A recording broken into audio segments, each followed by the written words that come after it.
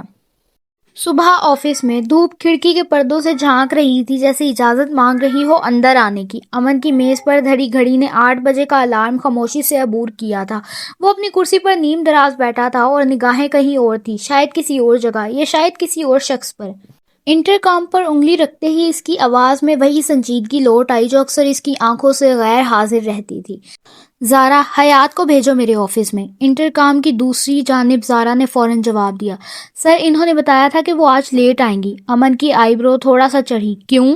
سر، انہوں نے کہا کہ انہیں آج یونیورسٹی جانا ہے کسی اہم کام کے سلسلے میں، شاید 12 بجے تک آئیں. کچھ لمحے امن خاموش رہا، جیسے کچھ سوچ رہا ہو. اچھا ٹھیک ہے، جب آئے تو میرے پاس بھیج دینا. جی بھیج دوں گی. اور اس نے کال کاٹ دی. مایا نے ہلکی سی مسکراہٹ کے ساتھ کہا. تمہیں نہیں لگتا کہ بوس کچھ زیادہ ہی حیات کرتے ہیں؟ زارا نے چونک کر اسے دیکھا. نہیں، کیوں؟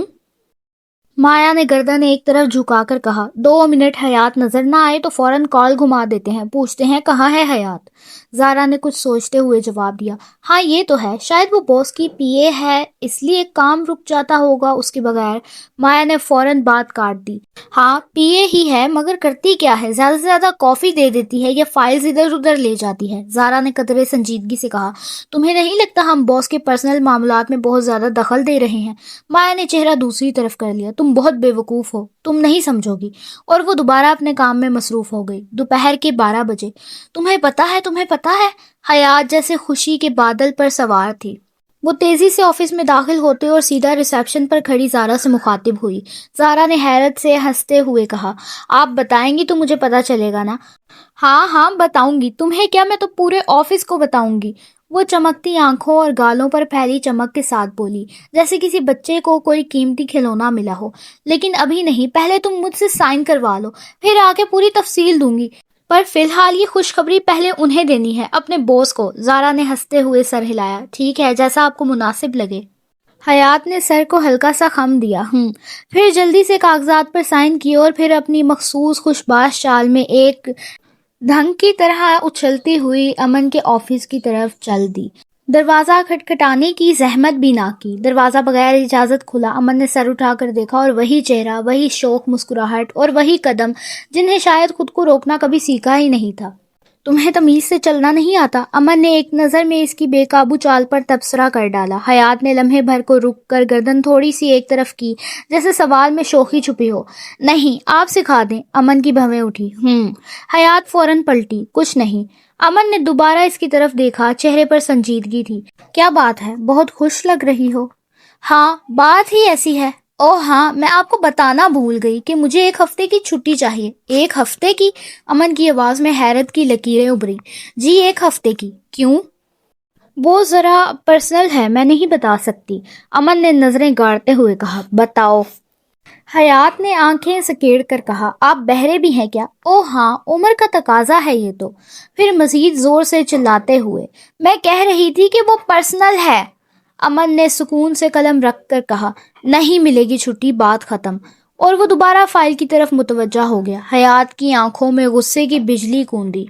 ایسے کیسے نہیں ملے گی؟ مجھے چاہیے چھٹی، آپ کو دینی پڑے گی. امن نے آنکھیں اٹھائے بغیر کہا. باس میں ہوں یا تم؟ حیات نے بھی وہی انداز اپناتے ہوئے. اسسٹنٹ میں ہوں یا آپ؟ امن نے سر اٹھا کر سنجیدگی سے پوچھا. یہ کیسا سوال ہے؟ اوبویسلی تم ہو. ہاں تو آپ نے بھی تو فضول سا سوال کیا ہے. ظاہر ہے آپ باس ہیں، تبھی تو چھٹی مانگ رہی ہوں، ورنہ میں تو آپ کو منہ بھی نہ لگاؤں. امن نے چونک کر نظریں اٹھائی. کیا؟ حیات فوراً پیچھے ہٹی، ہاتھوں کو ہوا میں لہراتے ہوئے. کچھ نہیں، بس آپ چھٹی دے دیں. ابھی وہ اپنی ضد کی پینگ پر چڑھ ہی رہی تھی کہ اچانک اس کے فون پر ایک کال آنے لگی. امایا کی کال. وہ بڑبڑائی. فون کان سے لگاتے ہی حیات نے چڑھ کر کہا. ہیلو، بولو کیا کام ہے؟ اس کے لب ابھی مکمل نہ ہوئے تھے کہ امن نے لمحوں میں اپنی جگہ سے اٹھا اور اس کے ہاتھ سے موبائل چھین لیا. حیات نے چونک کر پیچھے قدم ہٹائے لیکن دیر ہو چکی تھی۔ امن نے فون کا اسپیکر آن کیا۔ کیا ہوا؟ چھٹی دے دی تیرے باس نے؟ اب یہ مت بولنا کہ وہ چھٹی نہیں دے رہے یار، پلان کینسل ہو جائے گا ورنہ۔ میں نے اتنی مشکل سے منایا ہے اپنے گھر والوں کو، تجھے تو پتا ہے نا میرے گھر والے مجھے اکیلے نہیں جانے دیتے، اور وہ بھی پورے 1 ہفتے کے لیے۔ بہت مشکل سے مانے ہیں، تو بھی منا لے یار۔ حیات نے گھور کر امن کی طرف دیکھا۔ یہ کیا بدتمیزی ہے؟ امایا کی آواز اسپیکر پر اب بھی رواں تھی۔ کیا ابھی میں نے بدتمیزی کی کہاں ہے؟ حیات غصے سے بھنکار اٹھی۔ تجھے نہیں بول رہی، کال بند کر۔ تو پھر کس کو بول رہی ہے؟ حیات کی آنکھوں سے چنگاریاں نکلی۔ کال بند کر رہی ہے یا میں موبائل کے اندر گھس کے چماٹ ماروں تجھے؟ کر رہی ہوں۔ امایا نے فوراً ڈر کر کال کاٹی۔ فون بند ہوتے ہی امن نے موبائل میز پر رکھا اور نظریں حیات کے چہرے پر جما دی۔ آواز میں غصہ اور آنکھوں میں وہ خفا سا سوال تھا جس کا جواب وہ فوراً چاہتا تھا۔ کہاں جانے کا پلان ہے؟ حیات نے زور سے ناک سکیڑ کر کہا۔ کیوں بتاؤں آپ کو؟ امن نے اب 1 قدم آگے بڑھایا، آواز نیچی لیکن لہجہ سخت۔ بتا رہی ہو یا نہیں؟ بتا رہی ہوں۔ حیات نے جیسے غصہ۔ اللہ حافظ، آپ سے ملتی ہوں کسی اور ایپیسوڈ میں۔ اپنا خیال رکھیے گا۔ آگے کے پارٹ کے لیے این سے ناول کو سبسکرائب کریں اور انتظار کریں۔